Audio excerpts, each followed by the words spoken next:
Presentes, mi nombre es Gabriel Foglia, soy el decano de la facultad. La verdad que es un orgullo tener a Daniel Vila hoy aquí. Son pocas las ocasiones de tener presente a alguien que fundó medios de comunicación en Argentina y que tiene una trayectoria tan dilatada en distintos medios, a su vez dentro de la industria del entretenimiento y de los medios. Así que muchísimas gracias por estar aquí hoy presentes y bueno, damos inicio. Bueno. Buenas tardes, bueno, ya saben que yo no hace falta que me presente. El agradecimiento al licenciado Gabriel Foglia, a la Universidad de Palermo y a todos ustedes por venir y participar de esta charla. Lo primero que voy a decir es que hacer medios en Argentina es realmente agotador, muy agotador. Y para empezar, con esto se maneja, ¿no? Sí. Para empezar vamos a hacer un inicio un poco atípico, porque lo que les voy a plantear es... ¿Cuál? ¿O cuál? De la derecha. De la derecha. Lo primero que les voy a plantear para empezar y romper un poquito el hielo es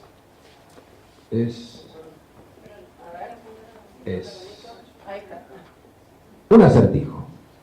¿Cuál es una palabra de 4 letras que tiene 3, aunque se escribe con 6, mientras tiene 8, raramente consta de 9 y nunca se escribe con 5? Seguramente alguno lo sabrá. Para el que no lo sabe, lo está viendo,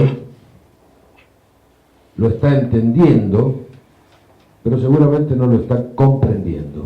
Y yo le voy a ayudar a comprenderlo.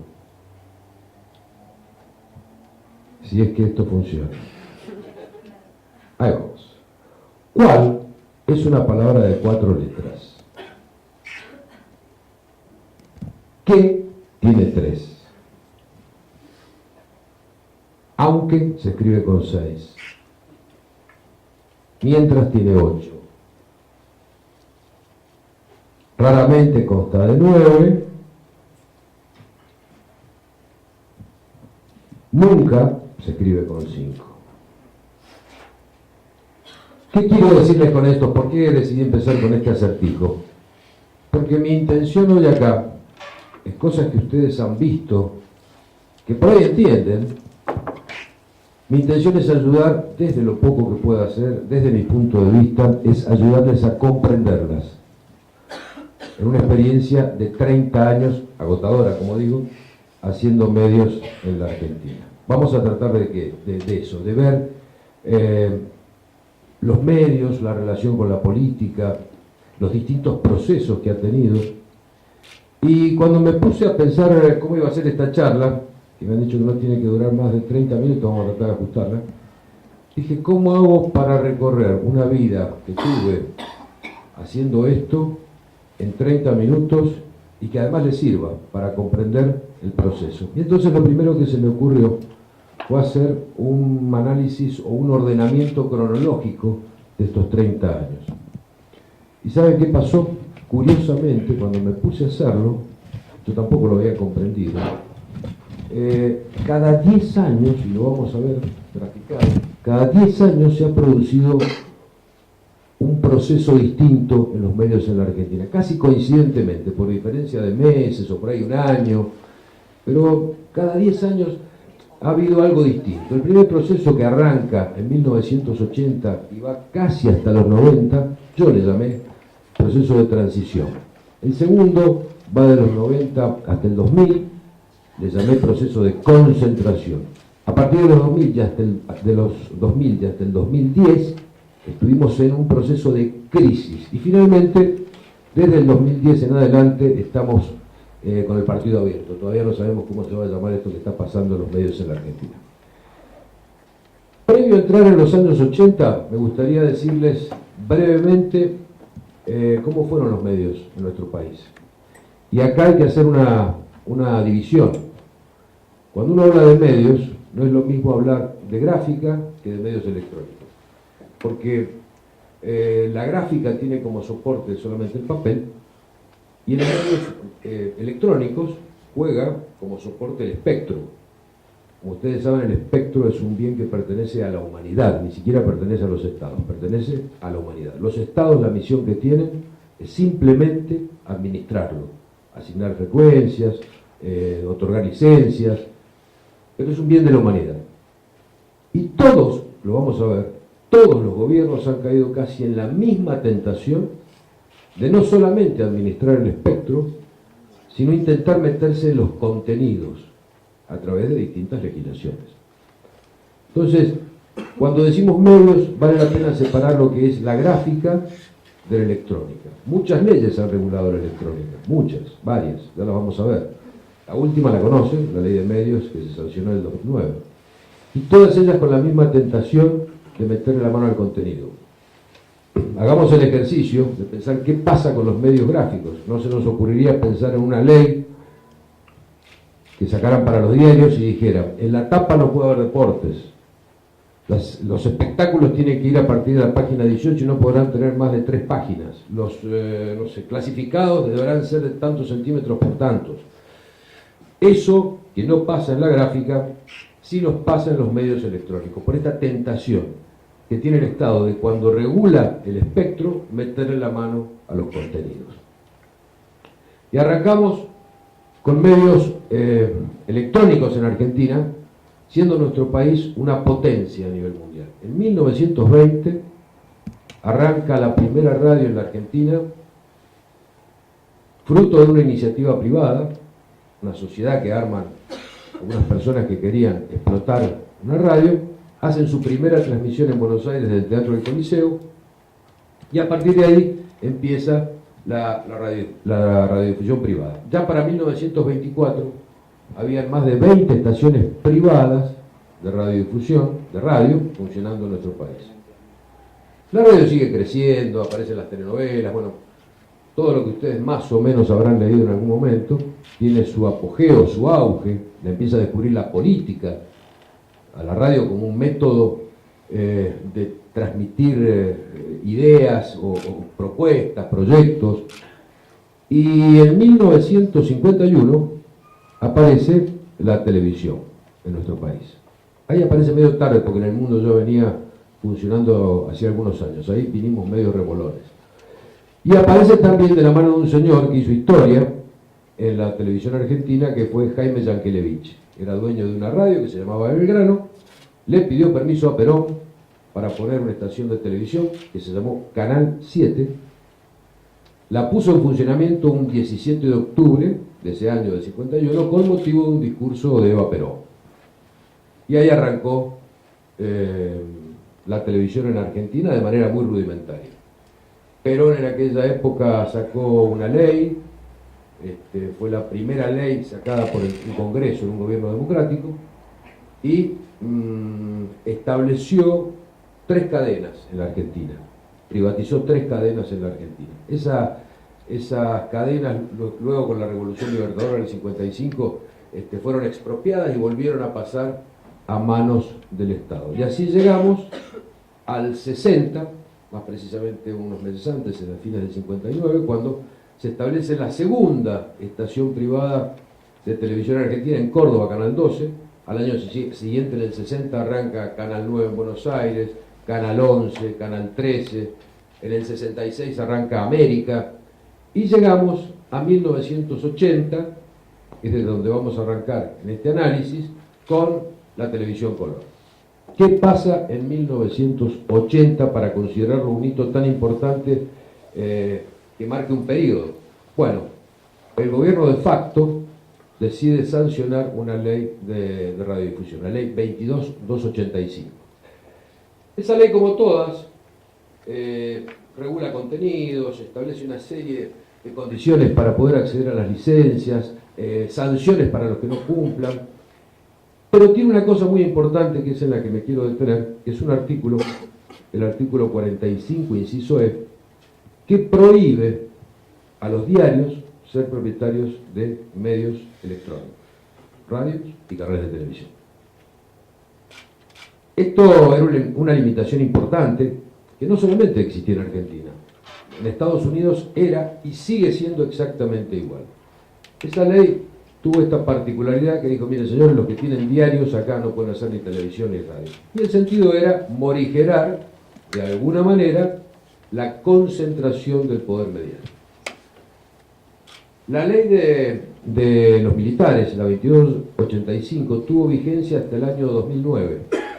La hemos conocido y hemos escuchado muchas veces que es la ley de facto, la ley del gobierno militar. Sin embargo, esa ley tuvo, a lo largo de sus 29 años de vida, donde solamente los primeros dos fueron de un gobierno de facto, tuvo 261 modificaciones por parte de los gobiernos democráticos.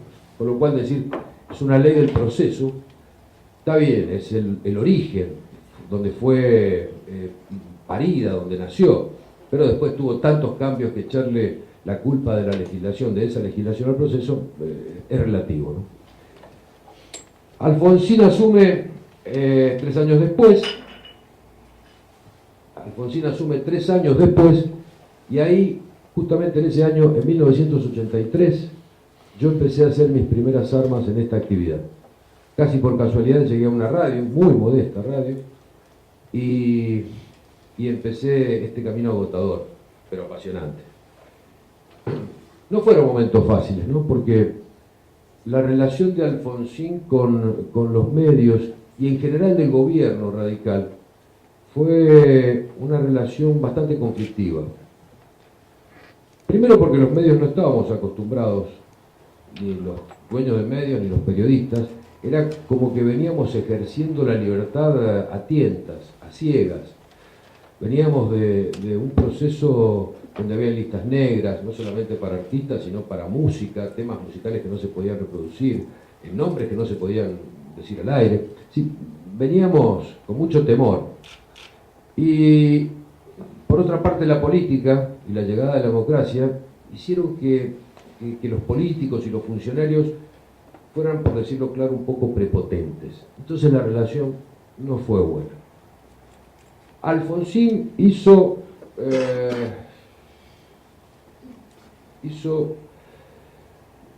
una cosa importante, que fue la privatización de Canal 9 Libertad en el año 1984. Se le habían quitado a Romay hace unos años, unos años antes, y él se le entregó. Y aparte de eso, hubo 3 hechos más importantes en esta década, que fue la primera, la aparición de las FMs. Las estaciones de FM estaban adjudicadas a las estaciones de AM como un servicio complementario, se le llamaba, servicio de menor valor, de menor jerarquía. La verdad que los radiodifusores no habíamos encontrado en las FM una plataforma de explotación, ni periodística ni comercial. Pero ahí tímidamente, en la década del 80, empezaron a aparecer las FMs, más musicales que periodísticas, pero bueno, se empezó a descubrir que eso existía, que eso se podía hacer. Fruto de la falta de planificación del Estado, cuando sanciona la ley que vimos en el 80, dice, vamos a hacer un plan de división del espectro, que lo llamaron Planara. El espectro lo vamos a dividir así. Si ustedes miran en una que teníamos anteriores, uno de los titulares, dicen, privatizarán 66 medios de radio y televisión. La verdad es que no se privatizó absolutamente nada, salvo Canal 9. El gobierno de Alfonsín no hizo la división del espectro que quería hacer, y había así una demanda de la sociedad por estar comunicados, por expresarse, por participar, y fue así como aparecieron las FM comunitarias. Muchísimas, en todo el país, miles. En cada ciudad había 40 o 50, ocupaban todo el espectro. El problema que trajo esto fue que ensució de alguna manera el espectro, produjo interferencias, no solamente con las FMs legales, por decir de alguna manera, sino también con otros servicios que utilizaban el espectro radioeléctrico, como los servicios de la policía, los servicios que utilizan los aeropuertos para los faros, el radar para aterrizar los aviones. En fin, fue un proceso muy desordenado, el de las FM, que después Menem lo va a legalizar con la famosa entrega de los PPP, permisos provisorios precarios. Y el último fenómeno que aparece es el de la televisión por cable en la década del 80. Ahí arranco y hablo en términos personales porque fue casi anecdótico lo que me pasó. Yo en el año 83 entro en la radio, como buen abogado me pongo a curiosear la ley de radiodifusión y veo en un artículo perdido que hablaba de estos servicios complementarios. Decía, bueno, podrán ponerse estaciones de frecuencia modulada, antenas comunitarias y servicios de televisión por cable. Yo la verdad que tenía la ambición de tener un canal de televisión, pero no había, el plan A este famoso no se había puesto en marcha, en consecuencia no era posible tener un canal. Mandé una persona a Buenos Aires a averiguar de qué se trataba esto, porque me había enterado que algunas estaciones de cable existían. Vino y me dijo, sí, efectivamente, bueno, uno tira el cable, hay que pedir el permiso municipal, después el Confer saca una resolución y te autoriza, y se entregan 4 o 5 canales de televisión y se cobra. Ah, se cobra, sí se cobra. El sostenimiento de eso no es la publicidad, sino que se cobra. Y metido que soy, me puse a hacer un canal de televisión por cable en mi provincia, en Mendoza. Arrancamos en el año 85 cableando 40 manzanas, con una inversión muy modesta. Teníamos 3 empleados y había una cuadrilla, 2 cuadrillas, cada una de 10 personas en la calle, con unos camiones, con unos tachos de gasoil donde se subían, iban tirando los cables. Bueno, y empezamos a vender abonos, puerta a puerta, tocando el timbre. Lo que nos pasó fue una cosa terrible, sorprendente. Al día siguiente de haber inaugurado el cable, teníamos 1000 abonados. 1000 abonados. Pero no solamente en las 40 manzanas. Teníamos en las 40 manzanas y en manzanas donde pero quedaban 10 cuadras de distancia, ¿no? Un desorden en la venta, porque en la ansiedad por vender, los vendedores habían tomado a que venía. Entonces, bueno, y a la semana siguiente ya teníamos 3000, y así. Era una cosa que no lo podíamos creer, una explosión. Y esto, de alguna manera, marcaba la necesidad que tenía la gente por tener servicios de radiodifusión, por tener canales, por tener entretenimiento. Pensemos que transmitíamos 4 películas que íbamos, las alquilábamos en el video y las truchábamos poniéndolas al aire, una cosa muy rudimentaria. Esto ya está prescripto, así que lo puedo contar. No había satélite, no había nada. Pensemos que no. Las comunicaciones de Mendoza a Buenos Aires se hacían por operador a larga distancia. No había fax. La información la recibíamos en la radio por teletipo. Bueno, esa era la Argentina. Un departamento valía 10 veces, $10.000 más y tenía teléfono, porque hacía 10 años que no se conseguía. Esa era la Argentina de la que estamos hablando, donde arranca el cable, ¿no?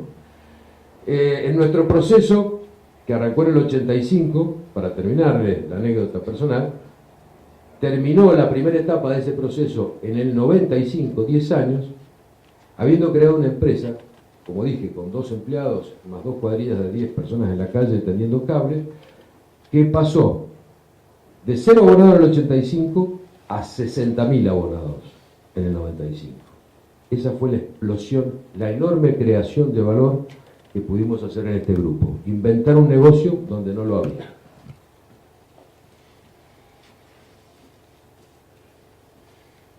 La segunda etapa es una etapa muy complicada de la Argentina, muy complicada, que va del 90 al 2000. ¿Por qué digo del 90? En realidad es del 89.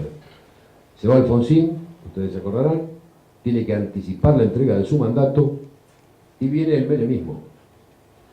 Y el menemismo, voy a retroceder un segundo. Una de las peleas, grandes peleas que tuvo Alfonsín en su gobierno fue una pelea con el Grupo Clarín.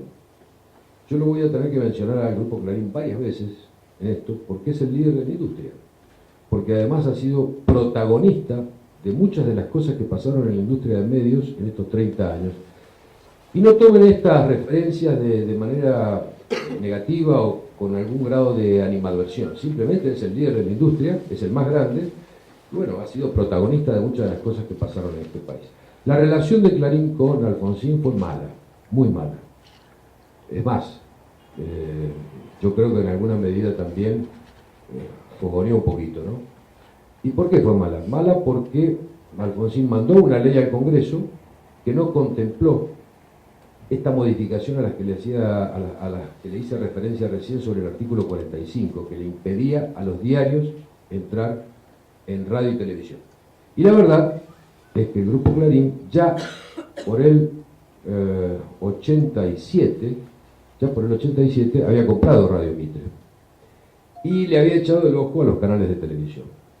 Alfonsín se negó a modificar ese artículo en el proyecto de ley que mandó, mantuvo la prohibición y bueno, de ahí vino la conflictiva relación que tuvo el radicalismo con el grupo Clarín. Pero en el 90 se va Alfonsín, viene Menem, y Menem ya había adquirido sus compromisos previos con el grupo. He dicho, si soy presidente, te voy a sacar ese artículo, olvídate. Y es así como se sanciona la ley de reforma del Estado a fines del 89 y se inicia un proceso muy complicado en la Argentina. Proceso de concentración. Este señor que tienen acá, el doctor Dromi, al lado del doctor Menem, fue el autor intelectual de esa ley de reforma del Estado. El doctor Dromi había sido profesor mío en la facultad, yo empecé a trabajar en su estudio, di clases con él de Derecho Administrativo en la Universidad Nacional de Cuyo, ya que lo conocía. Entonces, él era el ministro de Obras y Servicios Públicos de la Nación, yo era un radiodifusor, modesto radiodifusor del interior. Lo llamé y le dije, necesito verte. Venía a Buenos Aires, me atendió en el ministerio y le dije, mirá, si ustedes hacen esto, le van a abrir la puerta a un monstruo que después va a ser muy difícil de resolver. Porque acá el crecimiento de los diarios sobre los medios electrónicos va a ser imparable y el resto de los mortales somos muy chiquititos. Entonces, por favor, no lo hagan. Como ustedes bien habrán visto, no me fue muy bien. No me dio mucha bola, mi profesor. Y sacó la ley de reforma del Estado. Consecuencia, se privatizaron. Lo primero, la ley preveía que se privatizaban, entre otras cosas, ¿no? Los canales de televisión, las radios, y así fue como se hicieron la privatización de Canal 11 y Canal 13, y después de Excelsior y Belgrano, para citar los medios que se privatizaron en Buenos Aires, pero también se privatizaron medios en el interior. Nosotros modestamente nos presentamos en la privatización de los canales 11 y 13, nos presentamos por el 11, como sabrán perdimos, y nos presentamos por las radios, fuimos por el premio Consuelo y ganamos. Ganamos la radio Excelsior, que hoy se llama La Red. Ganamos la radio Excelsior, que hoy se llama La Red. Y ahí empezó este proceso de concentración que fue terrible, terrible. Yo les quiero anticipar que yo no estuve de acuerdo, por lo que les conté se habrán dado cuenta, pero si bien no estuve de acuerdo, me tuve que sumar a ese proceso. Porque el dilema en ese momento era o crecer o vender. Yo no quería irme de la actividad. A mí me gustaba lo que hacía, a mí me apasionaba lo que hacía. Y tuve esta discusión adentro de la empresa con algunos de nuestros socios que decían, esto para nosotros es imposible, va a venir tanta inversión extranjera, van a ser tan grandes los grupos que van a llegar, que nosotros no tenemos posibilidades de subsistir. Porfiado que soy, me quedé, mi socio vendió y se fue. No sé quién es más feliz, me parece que es más feliz que yo. Se llevó un buen cheque. Muchos se llevaron cheques, ¿eh? Pensemos que en esa época vendieron Romay, Vigil, Lieberman, Eurnequian. La operación más grande fue la de Eurnequian. Vendió su empresa de Cablevisión, en 1.300 no sé cuántos millones de dólares. Enorme. Por eso digo, no sé quién fue más inteligente. Pero bueno, ahí el primer multimedio que se armó fue el de Clarín, que sumó Mitre, sumó otras FM que ya tenía compradas, tenía multicanal, y a Clarín se le sumó un grupo muy grande, el que entró primero como socio y después terminó en Drama, que fue el 6. No sé si ustedes se acuerdan, pero el 6 estaba conformado por el Citicorp Equity Investment, que era una compañía que se había armado, que tenía muchos bonos de la deuda externa argentina y los usó en las privatizaciones, entregó bonos, en vez de quedarse a cobrar cupones, entregó bonos, que los entregaba al 100 y le había costado 20, ¿no? O algo así. Bueno, con eso entraron en el sector energético, en hoteles, en transporte, y entraron de socio para probar de qué se trataba en medios. Entraron de socio de Clarín en una empresa que se llama Multicanal. Sociedad que en poquitos años no terminó bien, lo vamos a ver un poquito más adelante. A la par de Clarín, que fue el primer multimedio, se armaron otros, más chicos por supuesto, ¿no? A ver si los tenemos acá. No, me fui a la pelea. Bueno, ¿qué multimedios se armaron? ¿Dónde estaba el slide de dos más? Perfecto, vamos a ver. Les voy a mostrar qué multimedios se armaron. No, vamos a terminar. A la par de eso se armaron otros multimedios, ¿no? Nosotros empezamos a armar el nuestro. Yo tomé la decisión con mi familia, tomamos la decisión de quedarnos en el negocio, en la industria. Salimos desesperadamente a armar un plan, a ver cómo hacíamos para armar nuestro propio multimedio. Y lo primero que hicimos fue contratar un banco de inversión, que nos hicieron una carpetita. Con esa carpetita fuimos a, resumido, ¿no? Fuimos a buscar plata, un banco. Encontramos un banco que se llama ING Barings, un banco holandés, que dijo, bueno, les vamos a financiar este proyecto de crecimiento en cable. ¿Cuánta plata necesitan? Y necesitamos 80 millones de dólares. Bueno, nos dio los 80 millones de dólares. Pero estaba la gente tan desesperada por recibir cheques en ese momento, que los 80 millones de dólares nos los gastamos antes de empezar. Y entonces le dijimos, necesitamos 160. Y necesitamos. Llegaron a prestarnos a este morochito que nació en Godoy Cruz, Mendoza, 600 millones de dólares. 600 millones de dólares. Yo personalmente hice lo que se llama el roadshow, la recorrida. Me recorrí 17 ciudades en 10 días, hice 40 entrevistas, donde les explicaba de qué se trataba el proyecto. Y conseguimos los 600 millones de dólares. ¿Cómo se devolvían eso? Porque ¿cuál era nuestro proyecto? Con esos 600 millones de dólares nos dimos vuelta y compramos 450.000 abonados en Argentina. Hicimos 67 operaciones de compra de pequeños cables, medianos cables, y así llegamos a superar los 500.000 abonados de Argentina. Pero ¿cómo le íbamos a devolver esa plata? Esa plata se iba a devolver haciendo primero un bono que se le entregaba a los bancos y después tomando tiempo, lo que se llama una oferta pública de acciones. En inglés se llama IPO. Haciendo un IPO, uno le vende parte de su compañía en la bolsa al mercado, recupera la plata y se la devuelve a los bancos. Ese fue el esquema, que fracasó. Ya les voy a contar por qué. Pero bueno, ahí el primer multimedio fue Clarín. En el medio entró el SEI, como les dije, pero duró poco la relación, porque el SEI se dio cuenta que tenía más oportunidades de negocios afuera del multimedio Clarín que adentro.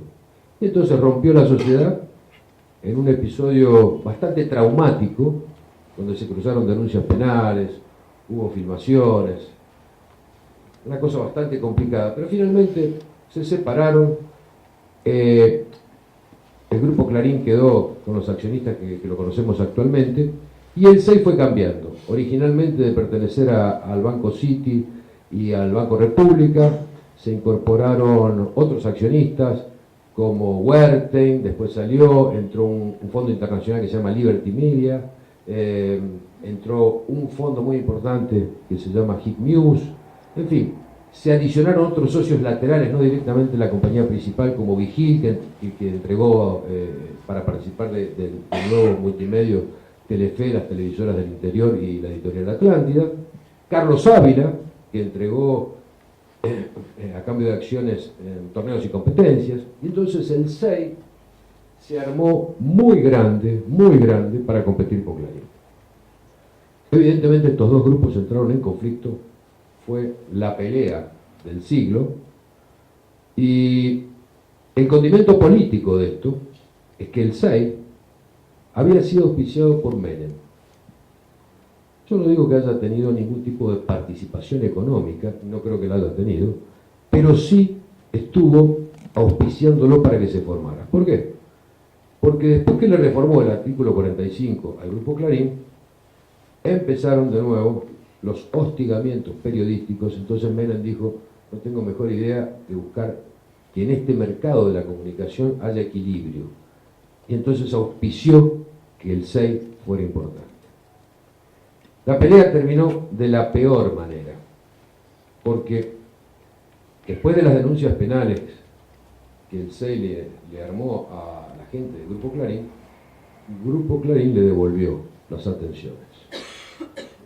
Ustedes se acordarán que le armaron una corrida al Banco República, al Banco Mendoza y al Banco Previsión, cayeron los bancos de Moneta, Moneta estuvo prófugo 9 meses,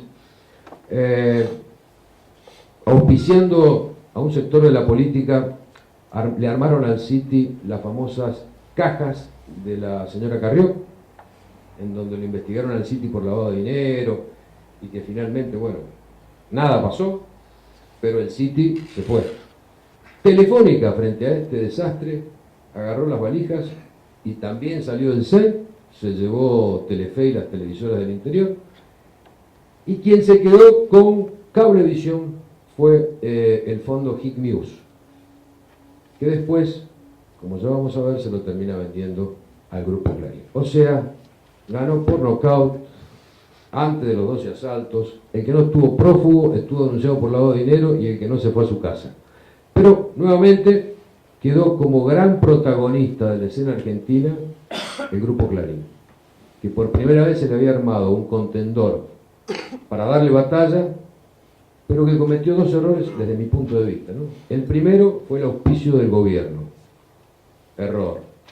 Y el segundo, que ninguno de ellos era gente de la industria, porque si bien los Vigil, o los Ávila, o los Lieberman, o los Eurnequian eran de la industria, no eran los principales accionistas, no eran los que manejaban. Entonces eso para mí fue lo que llevó al fracaso de este grupo. Y así quedó conformado el mapa de medios esto sería para los 96-97. Lo simplificamos acá porque mostrar todo el mapa sería muy complejo. 2 grandes grupos, muy grandes, como son Clarín y el SEI, donde tenían canales de televisión, radio, papel prensa, los dos tenían cable, uno multicanal y el otro cablevisión, los dos tenían canales de televisión. El SEI tenía revistas, pero no tenía diario, ¿no? Después el Multimedios América, que lo arma Eurnequian, con América TV, Radio América, el Cronista Comercial, algunas otras cositas, y modestamente nosotros solamente en el interior, Uno Medios, con Supercanal, los diarios, La Capital en Rosario, en Santa Fe el 1, en Entre Ríos 1, en Mendoza 1 y algunas radios, y canales de televisión. Pero lo nuestro, vuelvo a decir, era muy modesto, de poca visibilidad, porque estábamos ahí escondiditos en el interior, pero así tratando también de hacer algo para sobrevivir. Así quedó este mapa de medios, que después se desarmaría con la pelea entre Clarín y el SEI, y muchas de estas cosas irían a parar a manos de Clarín o a manos de terceros.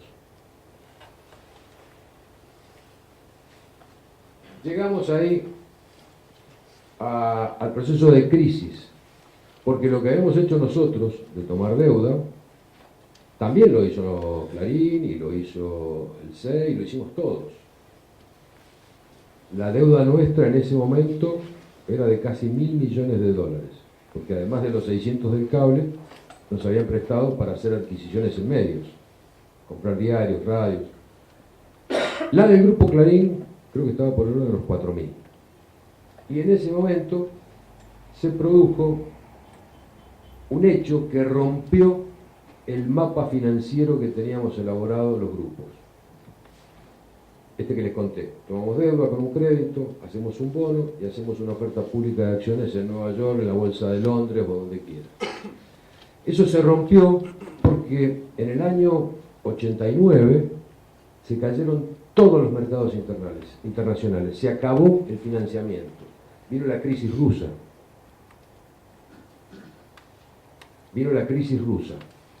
Terrible. Deuda en dólares, cobrando abono en pesos, devaluados. O sea que con un mercado recesivo y abonados que se borraban porque no podían seguir pagando el cable. O sea que por cada dólar que antes nosotros pagábamos un peso, ahora teníamos que empezar a pagar 3. Imposible de asumir. Ese gran endeudamiento hizo que, o como en el caso del Grupo Clarín, armara un acuerdo preventivo extrajudicial, que es un mecanismo que está previsto en la ley, o como en el caso nuestro, tuviéramos que presentarnos en concurso de acreedores. Quiero aclararles que las deudas no eran con proveedores, no eran con el personal, las deudas eran todas con tenedores de bonos, deuda externa, tenedores de bonos, fondos o bancos del exterior.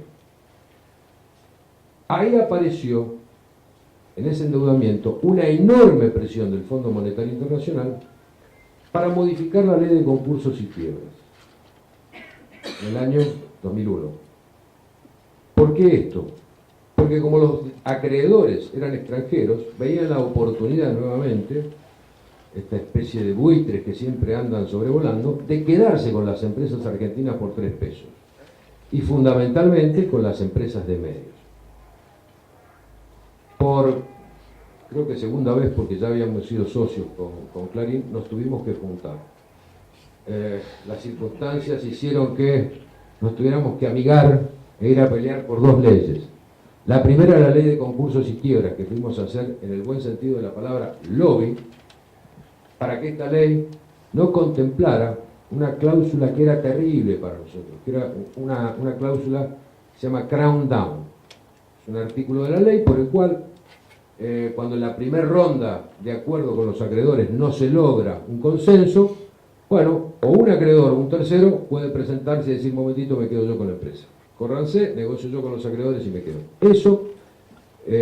Esa era la intención de los bancos, sobre todo en el caso de los medios. Apoderarse de un negocio muy, muy importante, como eran los medios en Argentina, por valores realmente muy bajos.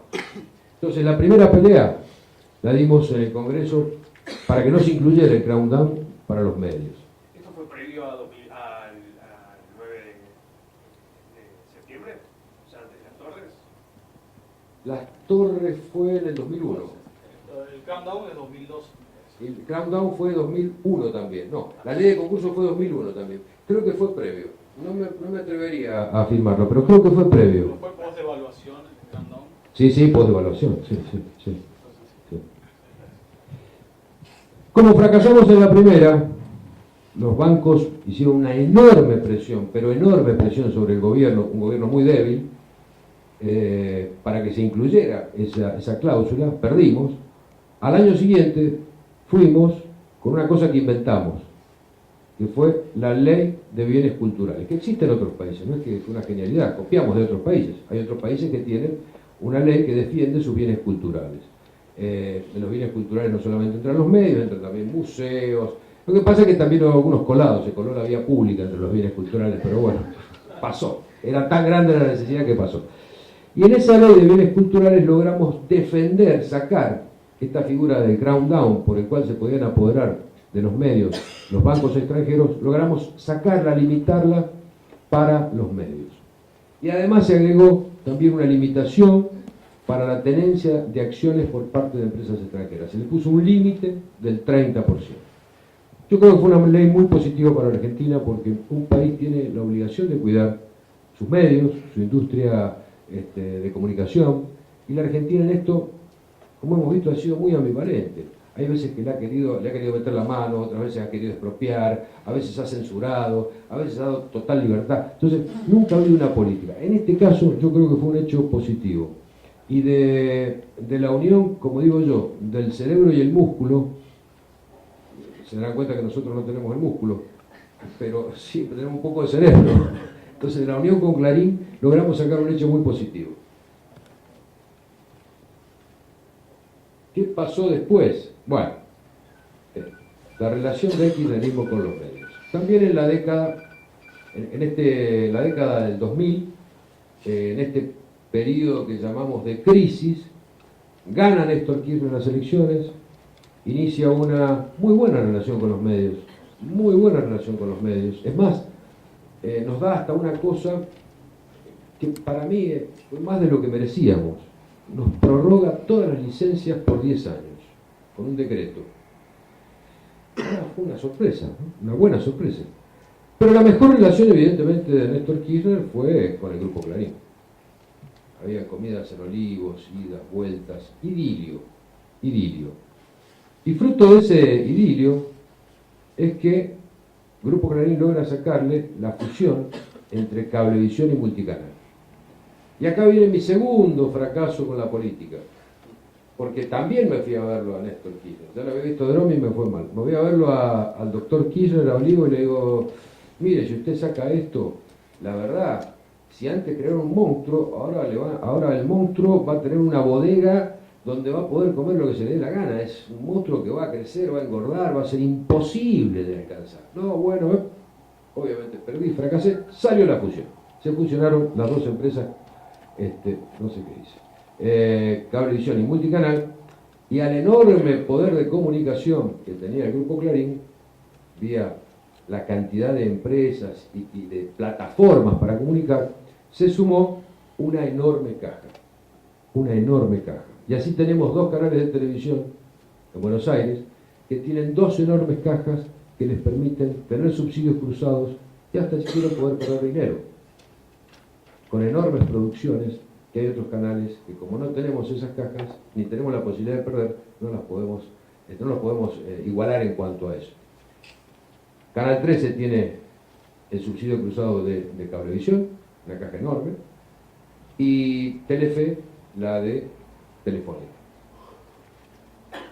Como digo, la relación del kirchnerismo con los medios fue buena, tranquila, hasta que le dio la fusión. Cuando le da la fusión, y voy a ver si no me olvido algo porque traje un machete, cuando le da la fusión, no termina ahí el reclamo, sino que viene el segundo pedido. El segundo pedido fue el de Telecom. Exactamente.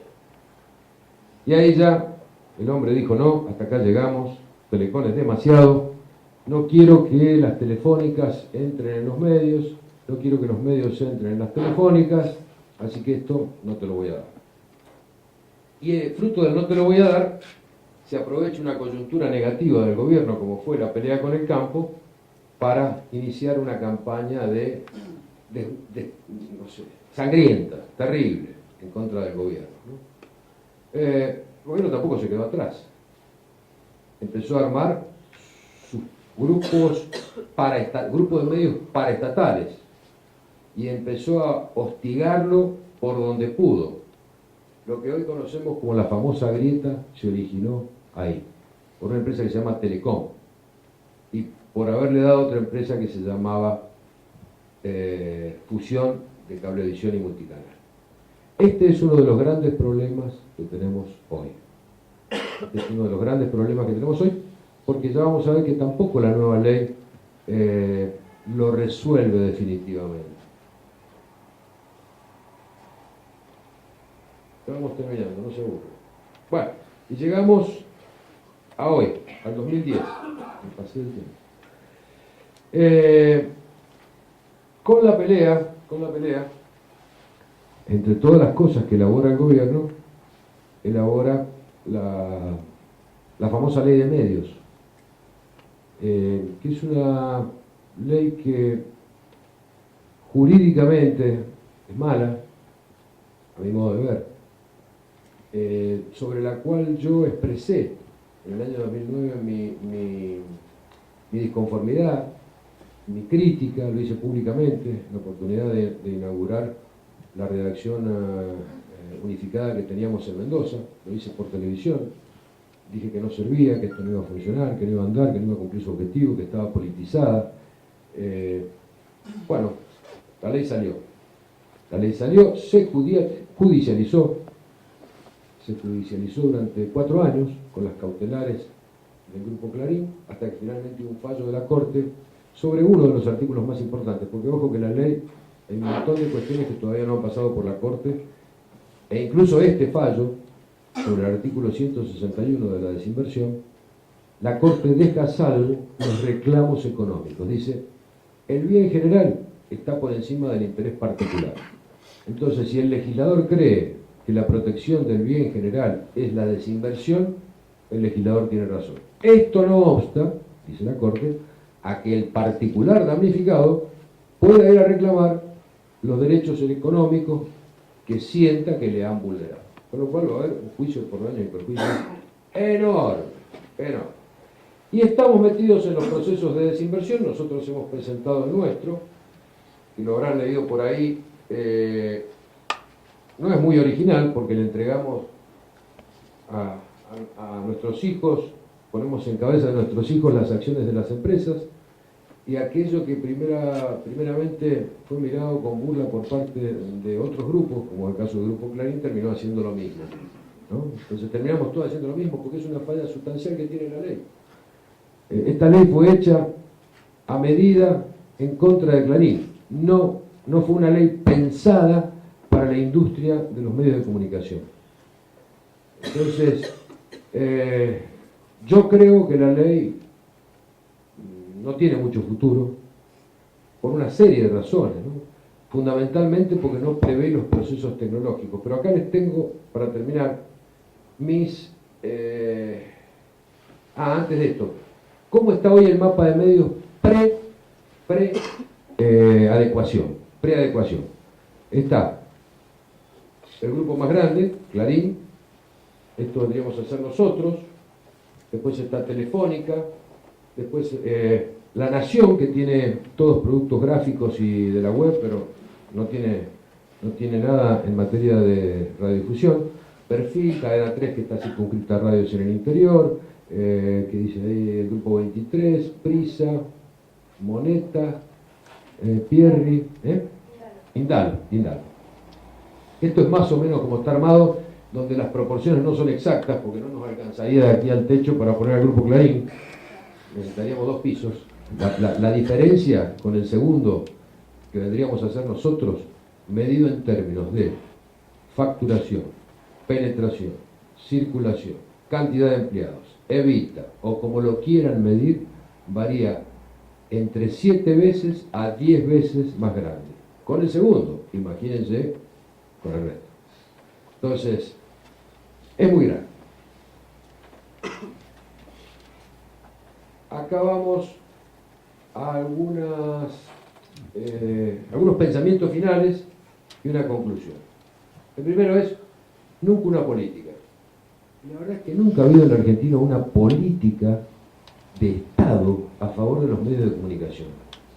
Hemos sufrido censura, libertad, estatización, privatización, idas, vueltas, pero nunca ha habido una política coherente como hacen los países serios.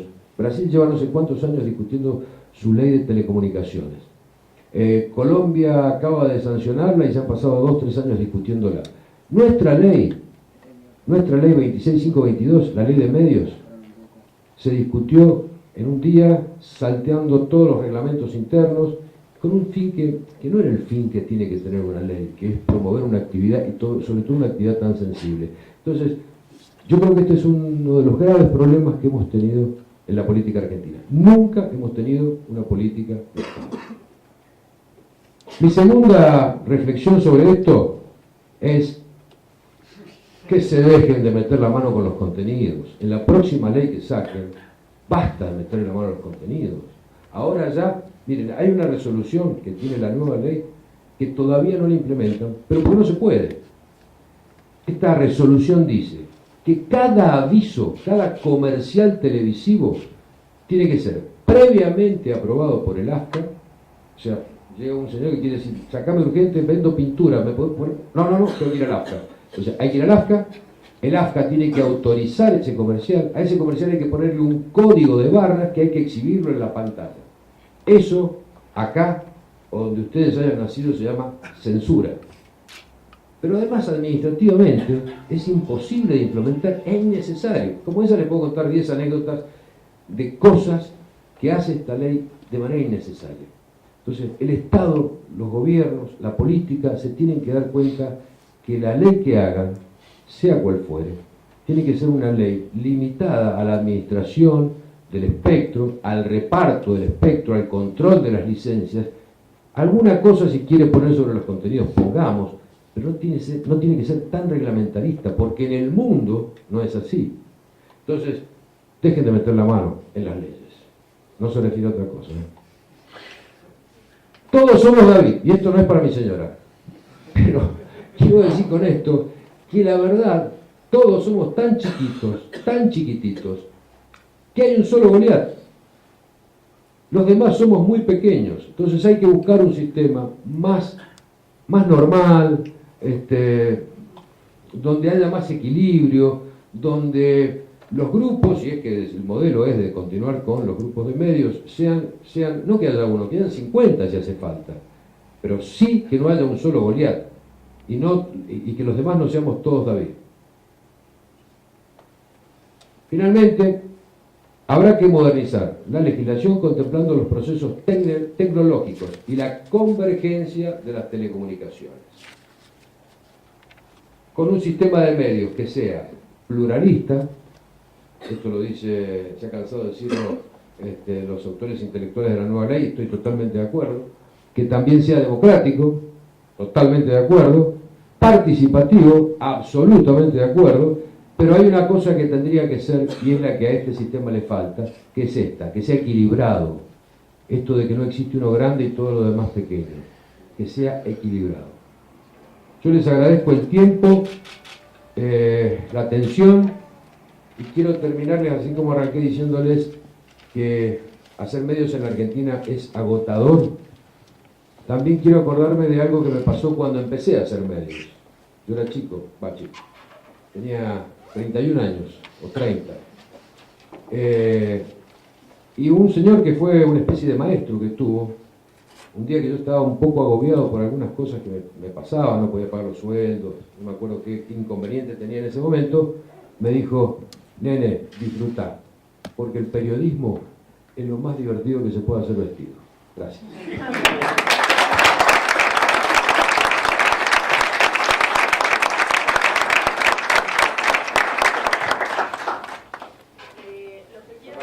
¿Cómo hiciste para fondearlo? ¿Cómo fue esa primera inversión? Vendí el auto. Vendí el auto, sí. O sea que simplemente con un fondo propio hiciste... Estamos hablando de una inversión muy chica. Vos pensás que en esa época, nuestros comienzos fueron, hacíamos una reunión de directorio, esto que te digo es literal, para ver si comprábamos, no me acuerdo cómo se llamaba el equipo, acordate que soy abogado, no me acuerdo cómo se llamaba el equipo, pero valía $5.000. Hacíamos una reunión de directorio, o sea, fueron comienzos muy primitivos, muy precarios. Por eso decía yo que la creación de valor que hicimos fue enorme. De 0 abonado en 10 años a 60.000.